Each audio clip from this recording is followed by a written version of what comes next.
Baik, sebelumnya Om Swastiastu.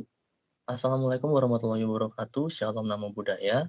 Jadi sebelumnya saya ucapkan terima kasih. Pada kesempatan kali ini kami dari kelompok 6 berkesempatan untuk mempresentasikan hasil kerja kelompok kami yaitu berupa beberapa paparan materi.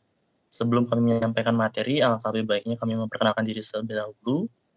Kami beranggotakan 4 orang, yang mana itu diantaranya ada yang pertama ada Nima Devina Lestari dengan NIM 008, ada Esidia Asfika dengan NIM 010, ada Idewo Made Andika Weda dengan NIM 041, dan saya sendiri, Igede Reni Yudhistira Kusuma dengan NIM 043. Kesempatan kami kali ini, kami akan mempresentasikan mengenai pemeriksaan imunoasai ELISA.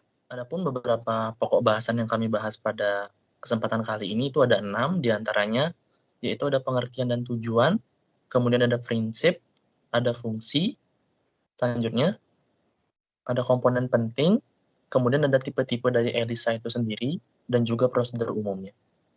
Baik, kita mulai dari pembahasan yang pertama.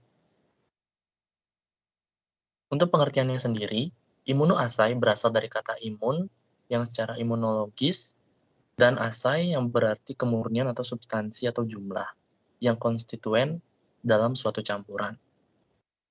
Enzim link immunosorbance asai atau ELISA adalah suatu teknik biokimia yang terutama digunakan dalam bidang imunologi untuk mendeteksi kehadiran antibodi atau antigen dalam suatu sampel. Baik, selanjutnya pembahasan akan disampaikan oleh rekan saya. Baik, tujuan tes ELISA digunakan untuk mendeteksi zat yang memiliki sifat antigenik, terutama protein sebagai lawan dari molekul kecil dan ion seperti glukosa dan kalium. Beberapa di antaranya adalah hormon, bakteri antigen, dan antibodi. Next.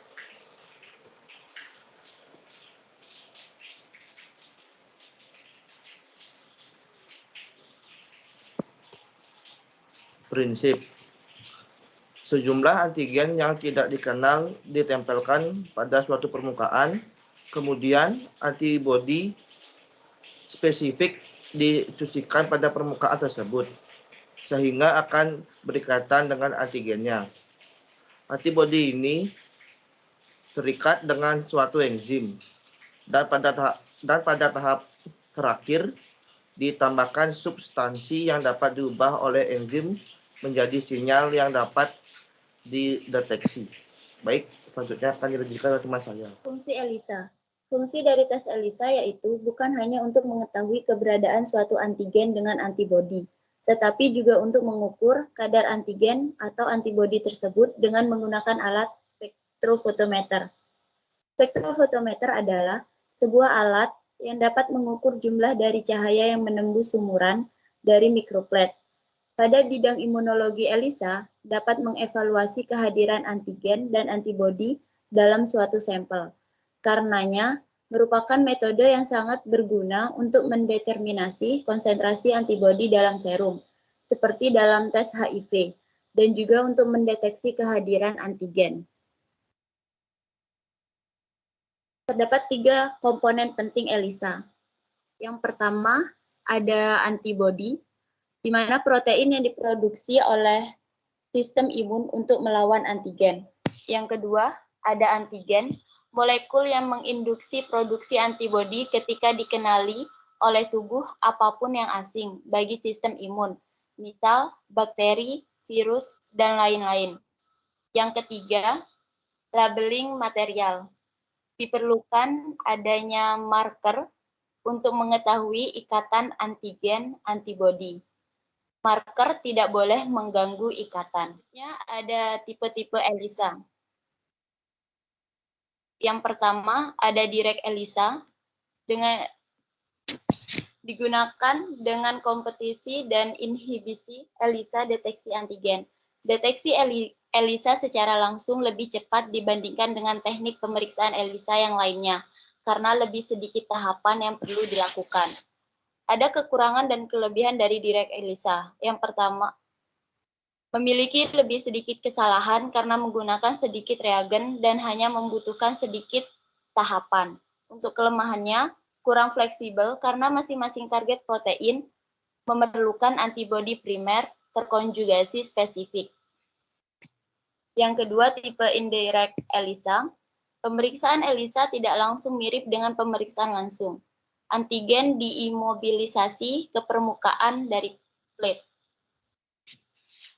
Keuntungannya, metode ELISA secara tidak langsung memiliki sensitivitas tinggi, karena lebih dari satu antibodi sekunder dapat berikatan dengan antibodi primer. Kelemahannya, prosedur yang lebih panjang jika dibandingkan dengan teknik ELISA langsung, karena membutuhkan tambahan tahap inkubasi tambahan untuk antibodi sekunder. Yang ketiga, tipe sandwich ELISA. ELISA sandwich adalah tipe pemeriksaan ELISA yang paling umum untuk dilakukan. Pemeriksaan ELISA ini membutuhkan dua spesifik antibodi untuk epitop berbeda dari antigen.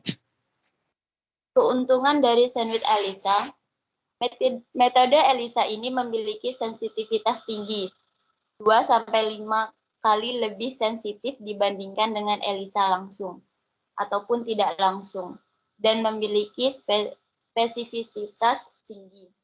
Untuk kelemahannya, membutuhkan kit ELISA terstandar atau pasangan antibodi yang telah teruji. Yang terakhir ada kompetitif ELISA. ELISA kompetitif atau ELISA inhibisi adalah asa yang digunakan untuk mengukur konsentrasi dari antigen dengan deteksi dari sinyal interferensi. Untuk keuntungannya, tidak ada pemrosesan sampel dan sampel yang kasar atau tidak murni dapat digunakan. Kelemahan, memiliki beberapa kelemahan sesuai dengan teknik dasar tipe ELISA. Baik, di sini saya akan melanjutkan presentasi dari teman saya, yaitu pemeriksaan ELISA. Yang pertama, diinkubasi dengan sampel uji, yaitu 100 mikroliter sampel uji atau standar dalam buffer ditambahkan ke tiap well. Tutup plate dan inkubasi pada suhu ruang selama 2 jam. Selanjutnya yaitu dicuci. Yang ketiga, lapisi well dengan antibodi dengan 100 mikroliter antibodi yang terlarut dalam buffer ditambahkan ke tiap well. Tutup plate dan inkubasi pada suhu 4 derajat Celcius semalaman. Kenapa 4 derajat Celcius? Karena untuk menginduksi reaksi antara antibodi dengan antigen. Tahap selanjutnya, plate dicuci kembali. Untuk tahap yang kelima yaitu inkubasi dengan enzim antibodi terkonjugasi. Yang pertama, 100 mikroliter enzim antibodi terkonjugasi dalam buffer ditambahkan ke tiap well. Selanjutnya ditutup plate dan inkubasi pada suhu ruang selama 1 jam. Enzim antibodi terkonjugasi seharusnya melawan antigen agar dapat ditunjukkan. Yang terakhir, antibodi terkonjugasi harusnya spesifik untuk antigen yang diinginkan. Kemudian dicuci kembali. Yang ketujuh, ada pembentukan warna. Yang kedelapan, ada penghentian pembentukan warna. Penghentian reaksi dengan menambahkan 100 mikroliter asam sulfat pada tiap well. Yang terakhir ada membaca hasil. Baca hasil secara langsung melalui bagian bawah plate menggunakan photometer atau ELISA reader. Otomatis atau semi-otomatis dengan panjang gelombang yang direkomendasikan antara 620 sampai 650 nanometer. Prosedur sandwich pemeriksaan ELISA. Prosedur sandwich ini merupakan salah satu prosedur yang sering digunakan dalam pemeriksaan ELISA. Yang pertama yaitu tahapannya microwell dilapisi dengan antibodi khusus untuk zat target. Selanjutnya sampel dan kontrol ditambahkan ke sumur masing-masing. Tahap selanjutnya yaitu konjugat ditambahkan yang mengikat zat target yang sudah terikat. Hasil dibaca secara visual atau membaca semakin banyak warna biru, maka semakin banyak zat target yang terdeteksi. Untuk interpretasi hasilnya, substrat ditambahkan untuk menghasilkan perubahan warna. Positif berwarna biru dan negatif berwarna pink. Baik, sebelumnya saya ucapkan terima kasih pada rekan-rekan yang telah memaparkan materi dengan sangat baik. Sekarang kita tiba pada kesimpulan dari pembahasan kita pada kali ini, yaitu yang mana uji enzim link imunosorbase assay ELISA juga dikenal sebagai enzim imunoassay atau EIA, yang mana itu merupakan teknik biokimia yang digunakan terutama pada imunologi untuk mendeteksi keberadaan antibodi atau antigen di dalam sampel itu sendiri. Secara sederhana, ELISA digunakan untuk menentukan jumlah antigen yang tidak diketahui pada sampel dengan cara mengikatkan antigen dengan antibodi spesifik yang ditempelkan di permukaan dinding ELISA plate.